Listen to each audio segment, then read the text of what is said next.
فهو غال يأتي به يوم القيامة فقام رجل من الأنصار فقال يا رسول الله أقبل أني عملك قال وما ذاك قال سمعتك تقول كذا وكذا قال وأنا أقول ذلك من استعملنا ولا عمل فليأت بقليله وكثيره فما أوتي منه أخذه وما نهي عنه انتهى رواه مسلم وأبو داود واللفظ له إن الله وملائكته يصلون على النبي يا أيها الذين آمنوا صلوا عليه وسلموا تسليما الصلاة والسلام عليك يا سيدي يا رسول الله وعلى آلك وصحبك يا حبيب الله الصلاة والسلام عليك يا سيدي يا رسول الله وعلى آلك وصحبك يا حبيب الله. حضرت عدی بن امیرہ رضی اللہ تعالی عنہ سے مروی ہے، فرماتے ہیں حضور صلی عالم صلی اللہ تعالی وسلم نے ارشاد فرمایا لوگو تم میں سے جس کو کوئی سرکاری عہدہ دیا جائے اور اس نے جو کچھ اس کے پاس آیا، ظاہر ہے جو آدمی کسی سرکاری عہدے پر آتا ہے اس کے مال آتے رہتے ہیں، تو اس نے ہم سے ایک سوئی یا سوئی سے کوئی بڑی چیز چھپائی، ظاہر نہیں کی کہ یہ چیز میرے پاس آئی تھی، پی گیا، پی جاتے ہیں نا، تو سوئی کے برابر کوئی چیز بھی پی گیا تو وہ خیانت کرنے والا ہے، غال ہے، اس نے جو کچھ کیا ہے وہ خیانت ہے۔ اور قیامت والے دن وہ لے کر چھپا نہیں سکتا، دنیا میں آگے پیچھے کر رہے گا، دنیا قیامت والے دن وہ جو چیز اس نے بطور خیانت اپنے قبضے میں لی ہے وہ لے کر اس کو اللہ تعالیٰ کی بارگاہ میں پیش ہونا پڑے گا۔ ایک آدمی انصاری تھا، وہ کھڑا ہو کے کہنے لگا یا رسول اللہ یہ عہدہ جو آپ نے مجھے دیا ہے واپس لے لیں، جو عہدہ آپ نے مجھے دیا ہے آپ مجھ سے یہ واپس لے لیں۔ حضور صلی اللہ علیہ وسلم نے پوچھا کیا بات کیا ہے؟ تو کہنے لگا میں نے آپ کو یہ فرماتے سنا ہے، مسئلہ بڑا مشکل ہے۔ تو حضور صلی اللہ علیہ وسلم نے فرمایا میں اب بھی کہتا ہوں، یہی کچھ کہتا ہوں جو کہا ہے، جو تم نے سنا ہے میں وہ کہتا ہوں۔ ہم جس آدمی کو کسی عہدے پر مقرر کریں اس کے پاس جو بھی مال آئے تھوڑا ہو یا زیادہ ہو، وہ مثلا ایک طریقہ کار ہوتا ہے نا، حضور صلی اللہ علیہ وسلم اس وقت زمانہ اتنا بڑا نہیں تھا، مطلب اس کا یہ ہے کہ اس کو بیت المال میں پیش کریں، جو اس کے پاس آیا ہے تھوڑا ہے یا زیادہ وہ اس کو لے کر جو ہے وہ اپنی ہائر اتھارٹیز کے پاس اس کو پیش کرے جو اس کا حساب رکھیں گے، اور پھر اس کو جو کچھ دے دیا جائے اس کو قبول کر لے، اور جس کو ہاتھ لگانے سے اس کو روک دیا جائے اس کے نزدیک نہ جائے، طریقہ کاری ہے۔ اس حدیث پاک کو امام مسلم ابو داود نے روایت کیا۔ وعن عبداللہ ابن عمرو رضی اللہ تعالی عنہ قال لعن رسول اللہ صلی اللہ تعالی وسلم الراشی والمرتشی رواہ ابو داود و ابن ماجہ۔ حضرت عبداللہ بن عمر بن عاص رضی اللہ تعالی عنہ سے مروی ہے، فرماتے ہیں حضور صلی اللہ تعالی وسلم نے رشوت دینے والے اور رشوت لینے والے دونوں پر لعنت کی۔ لعنت کا لفظ بڑا خطرناک ہے۔ لعنت کا مطلب ہوتا ہے کسی کو لعنت کرنے سے مطلب ہے اس کو اس بات کی دعا دینا کہ تم اللہ تعالیٰ کی رحمت سے محروم ہو جاؤ۔ ہمارا جو طریقہ کار چل رہا ہے، اللہ تعالیٰ کی رحمت کے بغیر انسان ایک لمحہ بھی نہیں رہ سکتا، اللہ تعالیٰ کی رحمت کے بغیر ایک لمحہ بھی زندہ رہنا جو وہ ممکن نہیں۔ تو حضور صلی اللہ تعالی وسلم نے جو رشوت دینے والا ہے اس کو بھی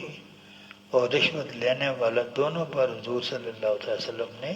لعنت فرمائی۔ اس حدیث پاک کو امام ابو داؤد اور ابن ماجہ نے روایت فرمایا۔ یہ حدیث جو ہے ترمذی میں بھی ہے، اور وہاں اس حدیث کو امام ابو ہریرہ سے روایت کیا گیا۔ یہ عبداللہ بن عمر بن عاص ہے۔ وَرَوَاهُ أَحْمَدُ وَالْبَيْهَقِي فِي شُعَبِ الْإِيمَانِ عَنْ ثَوْبَانَ وَزَادَ وَالرَّائِشِ۔ یہی حدیث جو ہے یہ شعب الایمان میں بھی ہے، اور وہاں یہ الرائش کا لفظ بھی ہے۔ پہلے راشی اور برتشی ہے، اس میں ایک اور لفظ بھی ہے الرائش۔ ایک رشوت دیتا ہے، ایک رشوت لیتا ہے، اور ایک وہ ہے جو ان دونوں کے درمیان ڈیل کرانے کے لیے بات کرتے ہیں۔ درمیان میں رشوت دینے والے کو رشوت دینے کے لیے تیار کرتا ہے، رشوت لینے والے کو رشوت لینے پر تیار کرتا ہے، تو ایسا آدمی بھی انہیں میں شمار ہو جاتے ہیں۔ وعن عمرو بن العاص رضی اللہ تعالیٰ عنہ قال ارسل الی رسول اللہ صلی اللہ تعالی وسلم ان اجمع علیک صلاحک وثيابك ثم اتنی قال فأتيته وهو يتوضأ فقال يا عمر إني أرسلت إليك لأبعثك في وجه يسلمك الله ويغنمك وأذهب لك ذهبة من المال، فقلت يا رسول الله ما كانت هجرتي للمال وما كانت إلا لله ولرسوله، قال نعم بالمال الصالح للرجل الصالح، رواه في شرح السنة ورواه أحمد نحوه في رواية قال نعم المال الصالح للرجل الصالح۔ حضرت عمر بن عاص رضی اللہ تعالی عنہ مروی ہے، فرماتے ہیں حضور صلی عالم صلی اللہ تعالی وسلم نے میرے پاس پیغام بھیجا، مجھے بلا بھیجا۔ حکم یہ تھا کہ اپنے سفر کے کپڑے پہنو، جو ضرورت کے جو ہتھیار ہیں ان کو بھی اپنے ساتھ لو اور میرے پاس آ جاؤ، یعنی تیار ہو کر مکمل طور پر تیار ہو کر میرے پاس آ جاؤ۔ تو فرماتے ہیں میں حضور صلی اللہ علیہ وسلم کی خدمت میں حاضر ہوا، آپ وضو فرما رہے تھے، تو حضور صلی اللہ علیہ وسلم نے فرمایا عمر میں نے آپ کو اس لیے بلایا کہ ایک ایسے کام پر میں تمہیں بھیج رہا ہوں جس میں یقیناً اللہ تعالیٰ تمہیں خیر و عافیت سے واپس لے آئے گا، یعنی خطرہ کوئی نہیں ہے، اور ساتھ ہی اللہ تبارک و تعالیٰ تمہیں مال غنیمت بھی عطا کرے گا۔ حالانکہ اللہ تعالیٰ نے پہلے ہی تمہیں بہت مال دے رکھا ہے، یہ بات رسول صلی اللہ علیہ وسلم نے فرمائی۔ میں نے عرض کی یا رسول اللہ میں نے ہجرت مال کی خاطر تو نہیں کی، میں نے ہجرت کی ہے لیکن ہجرت کرتے ہوئے میری نیت مال کا حصول تو نہیں ہے، میری ہجرت تو صرف اللہ تعالیٰ اور اللہ تعالیٰ کے رسول کی رضا کے لیے تھی۔ تو حضور صلی اللہ علیہ وسلم نے ارشاد فرمایا کہ بندہ نیک ہو اور اس کے پاس مال ایسا ہے جو پاک ہو، نیک آدمی کے پاس اچھا مال، حلال کا مال، صحیح طریقے سے کمایا ہوا مال وہ اچھی چیز ہے، مال بری چیز نہیں ہے۔ شرط یہ ہے کہ مال جو آپ کے پاس آتا ہے وہ کسی حرام طریقے سے نہ آئے، اسی لیے اللہ تبارک و تعالیٰ اس کو اپنا فضل کہتا ہے۔ تو حضور صلی اللہ علیہ وسلم نے فرمایا مال بری چیز نہیں ہے، نیک آدمی جو ہے وہ اس کے پاس اگر ایسا مال ہو جو حلال کا ہو اور اچھے طریقے سے کمایا گیا ہو تو وہ اچھی چیز ہے۔ ایک اور حدیث میں یہ الفاظ ہیں کہ نعم المال الصالح للرجل الصالح، معنی اس کا بھی ہوئی ہے۔ الفصل الثالث عن ابی امامہ رضی اللہ تعالی عنہ ان رسول اللہ صلی اللہ تعالی وسلم قال من شفع لأحد شفاعة فأهدى له هدية عليها فقبلها فقد أتى بابا عظیما من ابواب ربا۔ حضرت ابو امامہ رضی اللہ تعالی عنہ سے مروی ہے، فرماتے ہیں کہ جو آدمی کسی کی سفارش کرے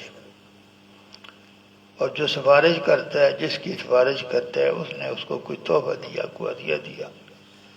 تو اس نے قبول کر لیا، اس لیے ہدیہ دیا کہ میری سفارش کی ہے، تو سفارش کرنے والے نے ہدیہ بھی قبول کر لیا، تو حضور صلی اللہ علیہ وسلم نے فرمایا اس نے سود کا بہت بڑا دروازہ کھولا ہے، آپ نے اس کو سود کرا دیا، یعنی یہ سود کے زمرے میں آتا ہے، یہ جو صرف حرام ہی نہیں ہے، سود ایسا جرم ہے، حضور صلی اللہ علیہ وسلم قرآن حکیم نے فرمایا سود کو چھوڑ دو، اگر نہیں چھوڑتے ہو تو پھر اللہ تعالیٰ کی طرف سے جنگ کا چیلنج قبول کرو۔ صرف ایک جرم ایسا ہے جس پر اللہ تعالیٰ نے یہ حکم دیا کہ اگر نہیں چھوڑتے ہو تو میری طرف سے جنگ کا چیلنج، اللہ تعالیٰ کا ذات جنگ کو قسم، میری طرف سے جنگ کا چیلنج قبول کرو۔ باب الاقضیۃ و شہادات، فیصلے اور شہادت کا بیان۔ عن ابن عباس رضی اللہ تعالی عنہ عن النبی صلی اللہ تعالی وسلم لو یؤت الناس بدعواهم لادعى ناس دماء رجالهم واموالهم ولكن اليمين على المدعى عليه، رواه مسلم وفي شرعه للنووي انه قال بجاء في روایت البیہقی باسناد حسن اور صحیح زیادت عن ابن عباس لیکن البینۃ علی المدعی والیمین علی من انکر۔ حضرت عبداللہ ابن عباس رضی اللہ تعالی عنہ حضور صلی اللہ علیہ وسلم سے روایت کرتے ہیں کہ اگر صرف دعوے کی بنیاد پر یا کسی کو کوئی چیز دے دی جائے، دعوے کی بنیاد، عدالت اس لیے نہیں کہ آپ کے پاس جو آدمی آ کر کوئی دعویٰ کرے اس کا دعویٰ قبول کر لو اور اس کو وہ چیز دے دو، فرمایا اگر صرف دعوے کی بنیاد پر لوگوں کو چیزیں دے دی جائیں تو لوگ تو یہ بھی دعویٰ کریں کہ لوگوں کی جانیں بھی ہمارے سپورٹ کرو، ان کے مال بھی ہمارے سپورٹ کرو۔ اگر ایسے ملنے کی امید ہو صرف دعوے کی بنیاد پر تو لوگ تو ہر چیز کا دعویٰ لے کر آ جائیں عدالت میں، لیکن فرمایا کہ قسم جو ہے وہ اس بات کو اس کی ہے جس نے کسی الزام کا انکار کیا ہے۔ دو ہوتے ہیں، ایک مدعی ہوتا ہے، ایک مدعا علیہ ہوتا ہے۔ یہ حدیث پاک میں آدھا حکم ہے، پورا حکم جو ہے وہ اس کے پچھلے سے میرے خبر۔ اصول یہ ہے کہ الیمین علی المدعی والبینۃ علی من انکر، جس آدمی نے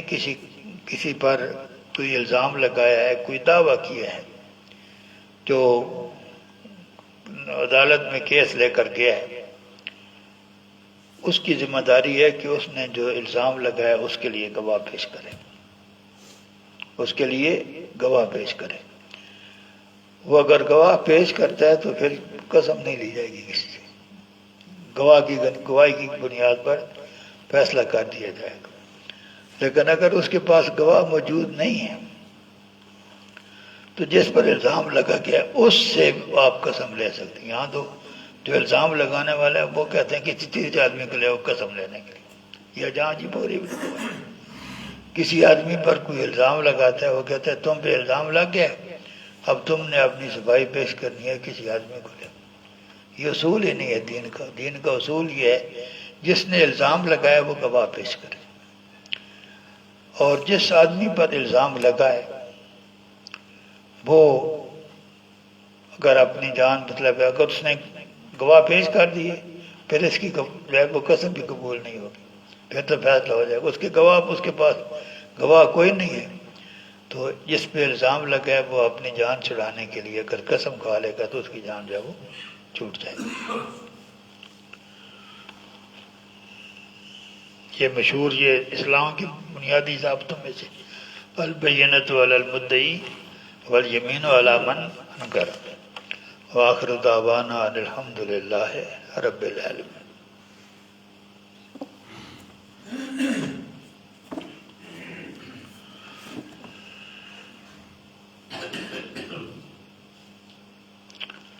کعبہ کے اندر یا کعبہ کی چھت پر نماز پڑھنا، کعبہ کے اندر کعبہ کی چھت پر نماز پڑھنا، کوئی بھی نماز فرض ہو نفل ہو وہ خانہ کعبہ کے اندر بھی پڑھنے کی اجازت ہے، خانہ کعبہ کی چھت پر بھی پڑھنے کی اجازت ہے۔ وہاں آ کے ستھرا نہ رکھے تب بھی اس کی پڑھنے کی اجازت ہے۔ لیکن خانہ کعبہ کی چھت پر نماز پڑھنا مکروہ ہے، کیونکہ یہ ادب کے خلاف ہے، ادب کے خلاف ہے، اس لیے خانہ کعبہ کی چھت پر نماز چڑھ کے نماز پڑھنا مکروہ ہے۔ اب خانہ کعبہ میں جو لوگ نماز پڑھ رہے ہیں، جس طرف آپ منہ کریں آپ کا منہ قبلہ کی طرف، جس طرف بھی آپ منہ کریں آپ کا منہ جو ہے وہ قبلہ کی طرف۔ ایک صورت ہے جس میں آپ کی نماز نہیں ہوگی، اگر آپ جماعت کے ساتھ نماز پڑھ رہے ہیں، کیونکہ وہاں سب تو ایسے ہوتی، آپ کا منہ اگر امام کی، آپ کی پشت جو ہے امام کی طرف ہو جائے، امام گویا آپ کے پیچھے کھڑا ہوا ہے، پھر آپ کی نماز نہیں ہوگی، باقی جدھر آپ نے منہ کیا جو آپ کی نماز ہے وہ ہو جائے گی۔ امام خانہ کعبہ کے اندر ہو اور باقی لوگ جو ہے وہ خانہ کعبہ کے باہر ہوں، دروازہ کھلا ہو، تو اس طریقے سے جماعت کرانے کی بھی اجازت ہے، ممانعت نہیں ہے۔ امام مت ہوتا ہے ایسے نہیں ہے، امام خانہ کعبہ کے باہر ہی ہوتا ہے، خانہ کعبہ کا دروازہ تو بند ہی ہوتا ہے، کوئی مخصوص باہر سے جو لوگ آتے ہیں ان کے لیے خانہ کعبہ کا دروازہ کھولتے ہیں، ان کو لے کے جاتے ہیں، امام باہر ہی کھڑا ہوتا ہے۔ تو امام اگر خانہ کعبہ کے اندر ہو، لوگ باہر ہوں، تو اس نماز کے صحیح ہونے کے لیے شرط یہ ہے کہ دروازہ کھلا ہونا چاہیے۔ اگر امام صاحب اندر داخل ہو کر نماز شروع کریں، دروازہ بند کر دیں، تو جو لوگ باہر ہیں وہ ان کی ابتدا میں نماز نہیں پڑھ سکتے۔